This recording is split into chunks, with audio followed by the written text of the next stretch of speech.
It's a very simple story about courage and determination. A simple story of a young, athletic 18-year-old boy from Port Coquitlam, Canada, who was playing high school basketball and felt some serious pain in his knee. He went to the hospital and was confronted with the fact that he had cancer in his leg. They'd have to amputate his leg above the knee, and 4 days later that happened. The night before Terry's operation, he was given an article on Dick Traum, the first person to ever run a marathon on an artificial leg. Terry saw this picture of me. I was 35 years old. I was running the New York City Marathon in 1976, and he said, gee, if that old guy can run a marathon, I can run one every day.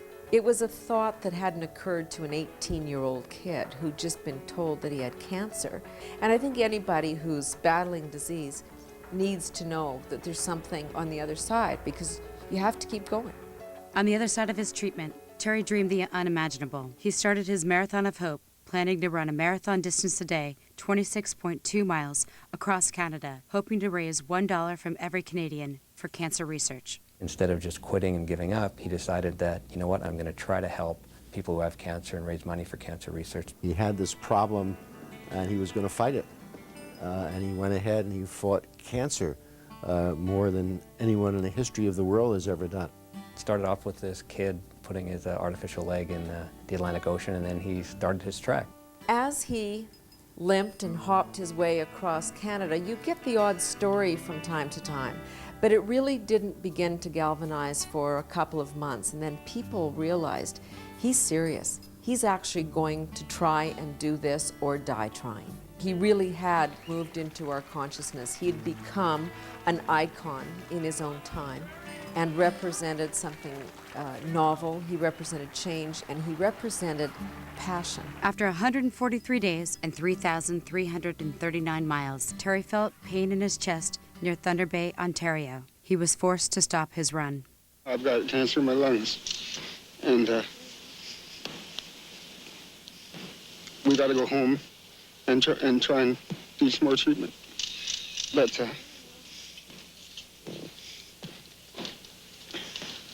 all I can say is if there's any way I can get out there again and finish it, I will. Terry died of cancer just a month shy of his 23rd birthday, although he did not return to his Marathon of Hope, which had raised 24.7 million Canadian dollars. Over 7,000 Terry Fox runs in over 50 countries are held each year. Good morning and welcome. Thanks to all of you for coming to the Terry Fox Run in New York City. This is our 10th annual run. I was looking for something that was charitable, and that's really got me started thinking, you know, this is a great idea in New York to, you know, do something in the name of Terry Fox, tell people the story, but raise money for Memorial Sloan Kettering. Unbeknownst to him, in his honor, not just his memory, people are inspired to go out and help cure diseases through running and walking and cycling. And that's what Terry created. Dick Traum, the man who inspired Terry by running the New York City Marathon, was in turn inspired by Terry. I went up to Canada in September of 1981, and I ran 3 Terry Fox races. And while there, the Canadians were very, very relaxed about people with disabilities. And the thought was that if this number of people with disabilities was out there participating in the sport, maybe we could come back to New York and we could encourage people, all kinds of disabilities, to participate in running with the general public. In 1983, Traum founded the Achilles Track Club, the largest running group in the world for people with disabilities, with over 6,000 members worldwide. To date, more than $330 million has been raised in Terry's name, the single largest contributing fund to the battle against cancer. Because of that money that's raised, if Terry were dealing with that today as an 18-year-old kid, he'd probably be back out on the skating rink playing hockey.